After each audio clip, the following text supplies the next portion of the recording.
Hello everyone, and welcome to my Psy-Frame Showcase. I recently made Master 5 with this list right here. But before I go into the specifics, I would like to warn everyone who's thinking of picking up and playing this deck that while it might not seem like it at first, Psy-Frame Cash is one of the harder decks to pick up. Because how difficult this deck is varies heavily on how well you know your matchups with your opponent's deck and how well you keep your field clear, as well as knowing when you don't need to keep it clear. You can't activate gears if you control monsters or if you have no drivers. The hardest part of playing this deck is knowing all of their cards. You need to know every matchup in the meta and exactly where the optimal use of each hand trap / interruption is based on your knowledge of the deck / what they've played so far / searched. You also can't really ever misplay with your engine or hand traps, or you often instantly lose. Being patient is the key. Don't shotgun cards just because yellow, oh look, yellow button shiny. It's the pain of playing a sub-rogue deck.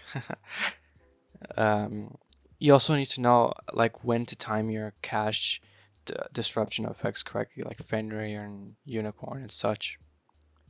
But this now, since we got that out of the way, I would like to say that this video will include a card-by-card explanation, combo tutorials and replays, and a brief synopsis of the deck.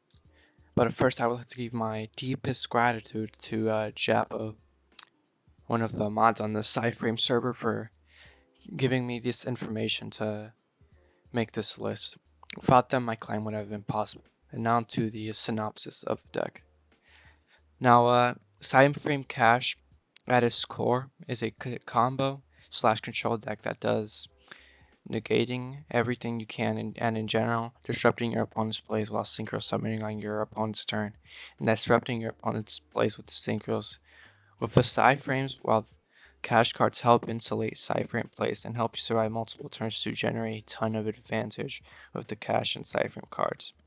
This deck wins by iteration by setting up Lambda plus Circuit turn 1 and then controlling the board after that, accumulating synchros and resources to the point when you can push for game. Omega and Zeta recur themselves when destroyed, so this is made even easier as well, as the cash cards which can help LTK in certain situations and as well help make a one card Lambda and help set up disruption to allow your Psy-Frame cards to thrive. Now you may be wondering why the fuck would I play Psy-Frame Cash out of any other deck in the world? Well, the why would you play the deck is heavily subjective. I like them because the playstyle is very weird. No monsters on board, basically a deck where every monster is a hand trap. And since I'm in love with OG psychics, especially the banished ones from the Telly Grand Soil era, I find them very appealing. Also, they are quite annoying when you manage to get them going. Also, they banish a lot with Omega and Zeta, and I love banished decks, even if Psy-Frame themselves don't like to be banished. As for the cash cards, I love the combo side of the deck. It adds to Psy-Frame so the deck doesn't die as easily. Now you may be wondering, how does Psy-Frame Cash work? This looks rather janky, doesn't it?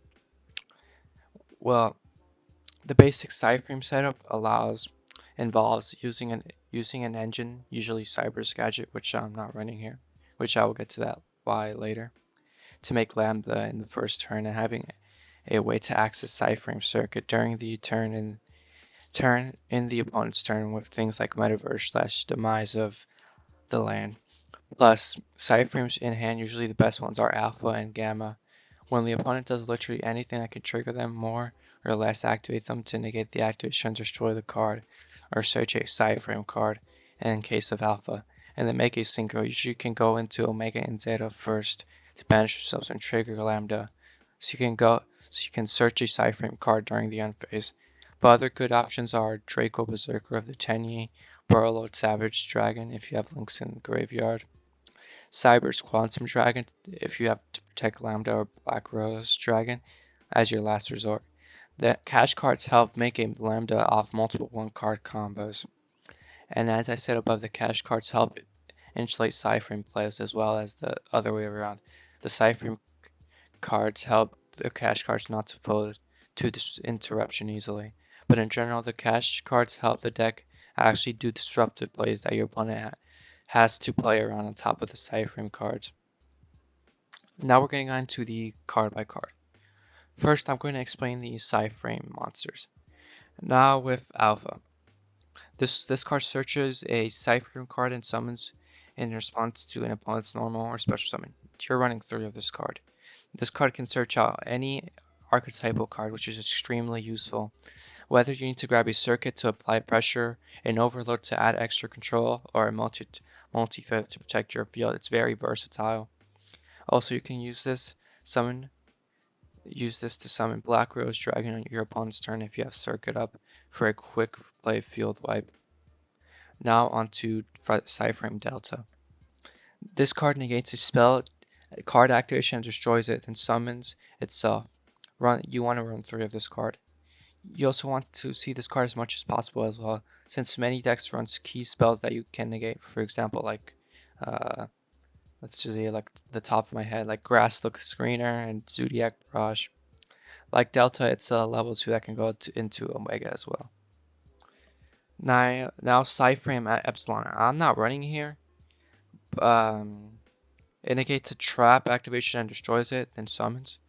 I really wanted to run this card, but unfortunately I had to remove it to make the dice less bricky. It's worth considering if we're in a trap heavy meta. Despite it being a level 2 and negating frame gear, Epsilon is much less useful than it seems. If you think about it, there aren't many traps that will activate without a monster on the field. Also, it's also worth noting that Epsilon cannot negate counter traps due to them being spell speed 3. This can be worth citing versus a deck that runs a lot of traps. Sometimes you may even want to cite out another negating frame gears in favor of this card. Now Psy-Frame Gamma. You're going to want to run 2 to 3. You're going to want to run 2 to 3 if it ever gets unlimited. Yeah, you really want to see this card as much as possible in a large majority of matchups, as many decks are based around negating monster effects these days.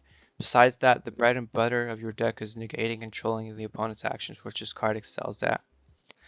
Now, Psy-Frame Driver. This is the monster that makes your frame gears function, literally. They need this monster to activate, however, you only run 2 as is added at 3 makes the deck too bricky. Now Psy-Frame Omega. During either player's main phase, you can banish yourself and 1 card from your opponent's hand until your next standby phase. During your opponent's standby phase, you can return 1 of either banished player's monsters to the graveyard. If it's in the graveyard, it can return itself and 1 other card in either player's grave to the deck. You want to run 1. If it was at 3, we would be running 3 since it's nuts. Yeah, the amazing synchro, it has been abused by every deck that could make a level 8 synchro. There's not much to say here that hasn't already been said about the card. Making your opponent minus from their hand is incredibly useful. Now Psy-Frame Lord Zeta. During either player's turn, it can banish itself in 1 attack position special summon monster your opponent controls. If it's in the graveyard, it can return itself in 1 Psy-Frame card from your graveyard to the hand. You run a 1/1 to 2. This card can clog your field if you're not careful, but it also can be extremely powerful when used right. This has an amazing graveyard effect that helps you add cards as you want back in your hand. One fantastic use for this card is to ladder into Omega or Crystal Wing with a level 1 frame gear, so you'll get a gear back to your hand and a synchro on the field. When worst comes to worst, you can also banish Zeta from the field using Overlord or Clear with Dark Hole. Now I explained all these Psy-Frame main deck monsters and the extra deck. Now we're going on to the Kashtira cards. Now you're going to want to run 3. In a simplified board state, this card can be dominating because you can keep seeing your opponent's future draws, offering you hand knowledge, and also removing 1 decisive card. Also just another cash name for Theosis. you're going to want to run 3. Now, Kashtira Unicorn. We would be running 3 of this card, which I was before the ban list came out. This is a 1-card starter. It can get rid of a very important extra deck monster like Kit Kalos or Zeus before your opponent even gets a chance to summon them. It is the best monster to open. We run 2 since it can start the whole thing by itself. It also has an insane 2-card combo that I will show later with the Psy-Frame cards. Now Kashtira Fenrir. This card keeps the board state in check by getting rid of important boss monsters or a combo piece or nasty face-up spell or trap like a floodgate. A strong card going first or second, we'd run 3 if we can. Also solves as a combo starter when paired with your spell. Now Kashtira Riseheart. He can special summon itself if you control any Kashtira monster, including itself. Be mindful, though, that this is an activated effect and not an inherent summon, so your opponent will chain max see if they have it. Also, this effect locks you into XYZs for the rest of the turn, meaning if you have any Link or Synchro or Fusion plays that you want to do them before special summoning this card by its effect. It has an ignition effect by banishing any Kashtira card from your deck except itself as a cost to banish the top 3 cards of your opponent's deck face down and change its level to level 7. Mainly you will use this card to banish Kashtira Big Banning Trigger Kashtira Shangri-Ai. However, there are some situations where you want to banish and essentially search another card, either by banishing a monster set up for Kashtira Birth or retrieval with Kashtira Theosis or banish.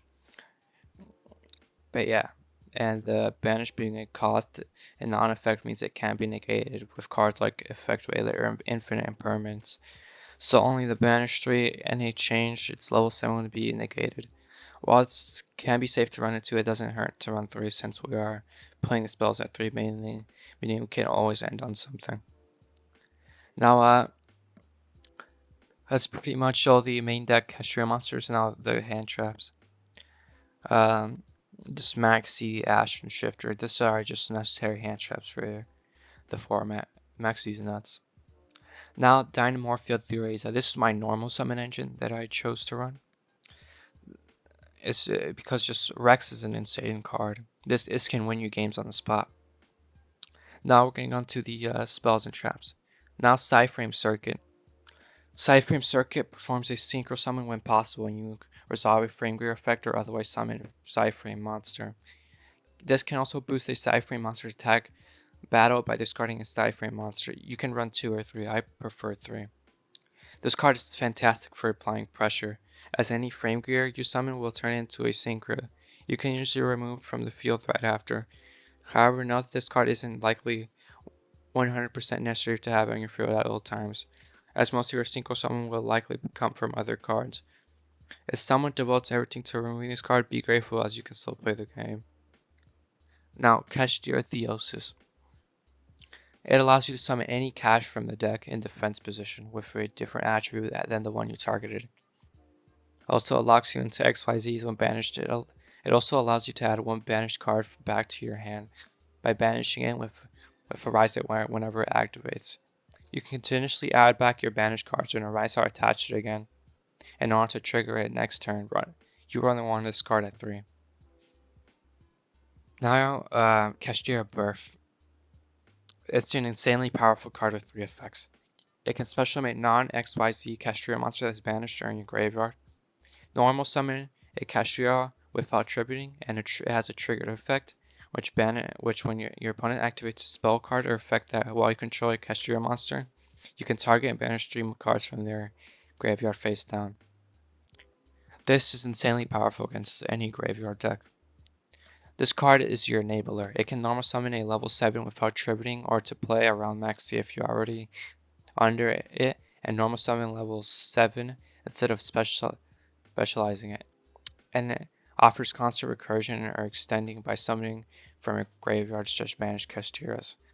And also gets rid of 3 cards in your opponent's graveyard, like the usual Shufflers or Snow. If they activate a spell card, do note that they have to have at least 3 cards in the graveyard in order to be able to activate this effect. This card essentially functions as the real normal summon of the deck, where you want to run 2. Now we're going on to Pressured Planet. This is the best card to open with. On activation, it adds any Kashtira monster, usually Unicorn or Fenrir. It also gives an attack defense boost to all your monsters for each attribute on the field, opponent's attributes included.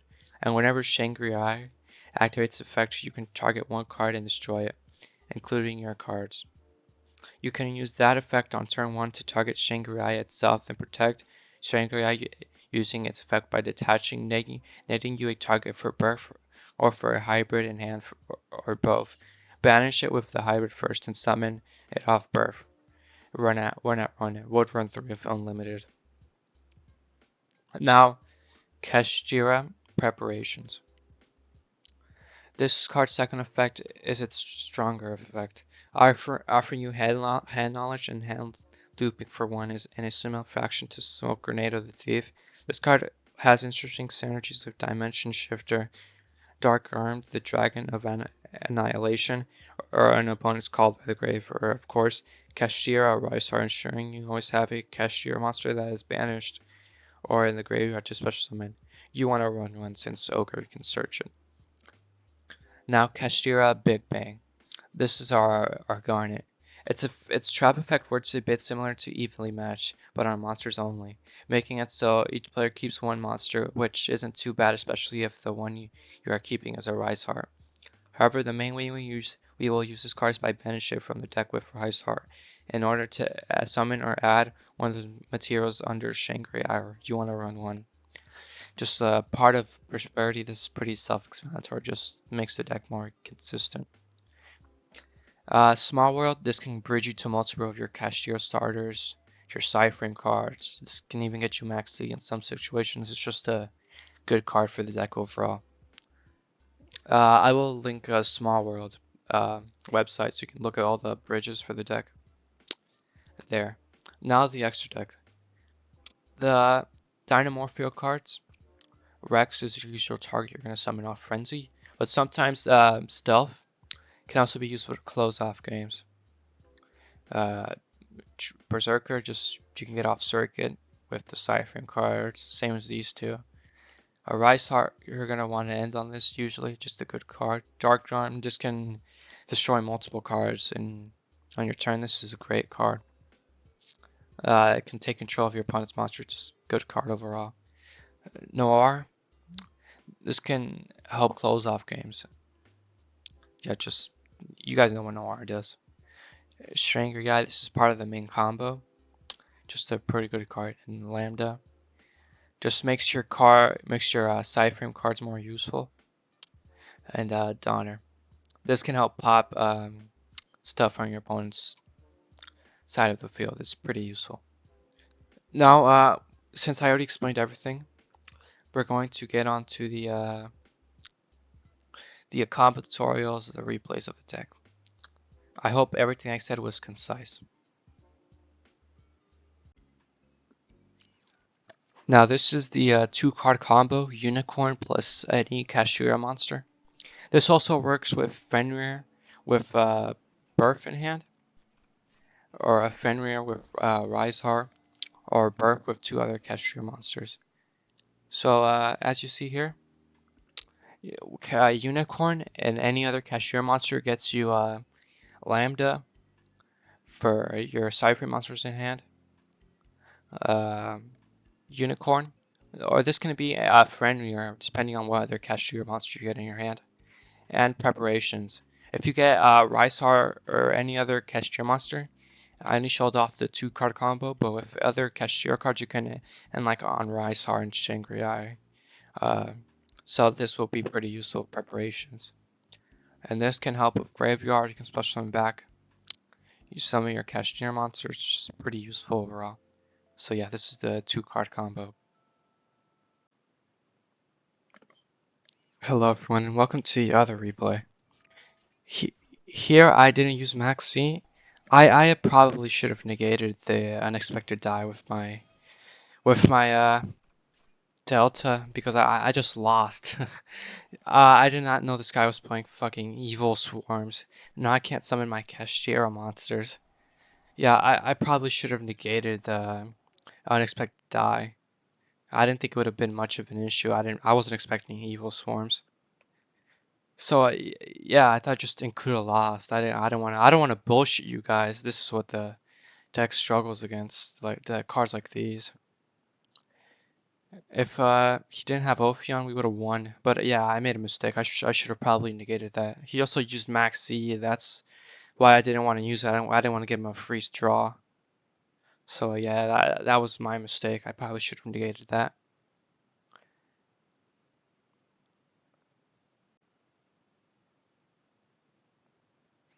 Hello everyone, and welcome to the replay section of the deck. Unfortunately, I didn't draw any Psy-Frame cards, but it's all good. Here, I didn't use Maxi since I wanted to show you the power of the deck without using Maxi. So, yeah. I started off just D-Shifter. That kind of kills Sky Strikers. He did that. I brought Preparations. Thankfully, I had Theosis in my hand, summoned Fenrir. And then I get back Unicorn with Theosis got banished. Then I just do the usual combo. Banish Big Birth. I lock one of his zones, get back Fenrir. Go into a Rice Heart. Yeah, but we were completely winning here. If I didn't have that Theosis in hand, I still would have won, but it would have gone on for a long time. Here, he forgot I had a preparation sideline, so he destroyed my Unicorn, but I just got it back. Then I just banished. I banished his other Kagari. Then here I just attacked. Here I just attacked and won. I would have really liked to show you guys some of the replays on Master Duel, but unfortunately it takes too long to record the replays since I have to record them straight from like the screen capture. And since I have to talk over them, it's going to take a really long time to import into the editor. So yeah, just this is a way faster way to do it. If I find a faster way to import the replays, I'll start showing you guys the Master Duel ones. And now my closing thoughts on the deck. Well, this deck can definitely make Master 1. I only made it to Master 5 since I want to make it to Master 1 for a different deck, which you guys will be seeing on my channel soon. Unfortunately, the deck leans more into Kashtiras than Psy-Frames, which again is unfortunately probably the best way to play Psy-Frames currently until they get some sort of support or some shit. But yeah, they're just really like bad. I definitely think the deck can be improved upon a bit. As I said, it can make Master 1 if you try hard enough. I just wanted to make Master 1 for a different deck. But yeah, you use Psy-Frame. You use the Psy-Frame cards a lot, but the Kashtira monsters are more of the more like playmakers. These are just like more for disruption and the synchros. So yeah, this is unfortunately like the best way to play Psy-Frames with Kashtiras. I hope this video helped you. If you guys want to make the deck, I do suggest deeply thinking about the deck before you make it. Yeah, because the deck is like really hard to play, as I said in the intro. So yeah, I hope you guys enjoy the video. Yeah, goodbye.